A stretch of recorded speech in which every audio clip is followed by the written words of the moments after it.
بسم الله الرحمن الرحيم. اللهم صل على سيدنا محمد النافع المحبوب الجامع اشتات القلوب وعلى آله وصحبه وسلم.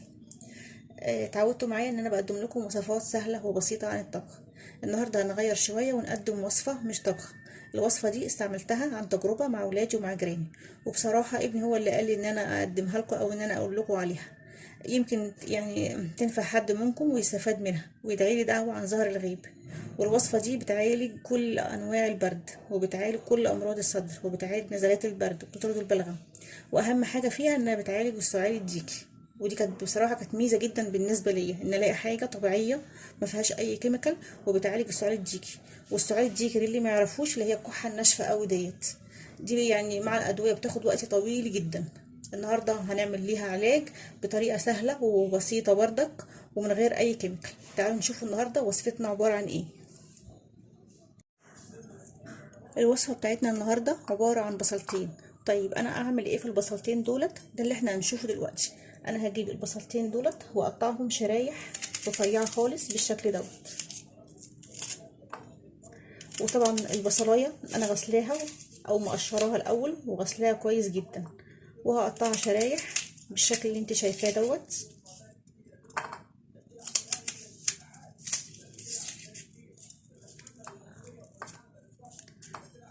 واجيب كمان البصلايه التانية،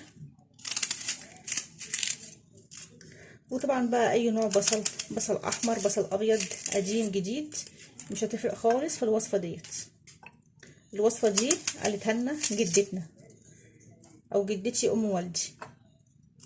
وصفات كتيره قالتها لنا واحنا بصراحه نفذناها مع ولادنا ومع كل قرايبنا ومع احبابنا اللي هم اشتكونا من موضوع السعال الديكي دوت.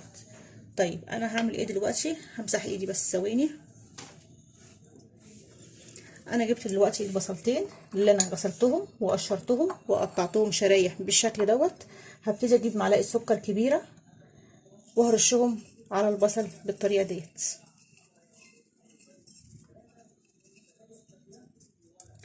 واجيب معلقه سكر تانية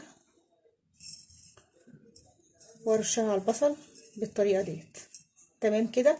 طيب قطعنا البصل ورشينا عليه معلقتين سكر. هنعمل ايه دلوقتي؟ هنجيب طبق تاني ونغطي البصل دوت ونركن البصل دوت ليله بحالها، يعني من بالليل لحد تاني يوم الصبح. وبعد كده هوريكي شكل البصل بقى لما يبات ليله بحالها هيبقى شكله عامل ازاي. ده بصل كنت انا مجهزاه من امبارح وبقى بالشكل دوت. لما حطيت السكر مع البصل او السكر على البصل نزل الماده السائله دي.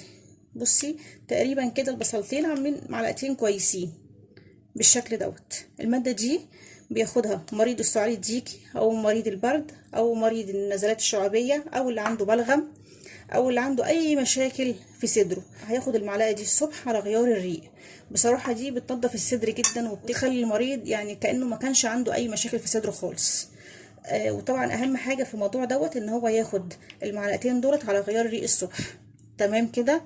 بصي وصفه سهله اهيت خالص عن الكيميكال وعن المشاكل اللي بتترتب على الموضوع دوت، وحاجه في ايدينا وملهاش اي اضرار، وكلها حاجات طبيعيه وكلها حاجات من البيئه. دي كانت وصفتي النهارده.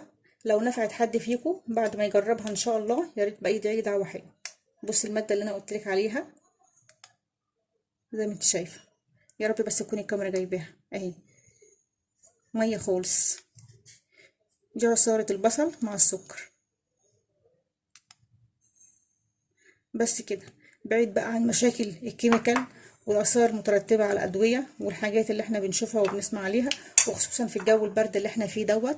يا ريت نعملها ان شاء الله لاولادنا ولاي حد يكون عنده مشاكل في الصدر. لو عجبتك بقى وصفه النهارده اعملي لايك وشيري عشان يوصل لكل الناس. والسلام عليكم ورحمه الله وبركاته.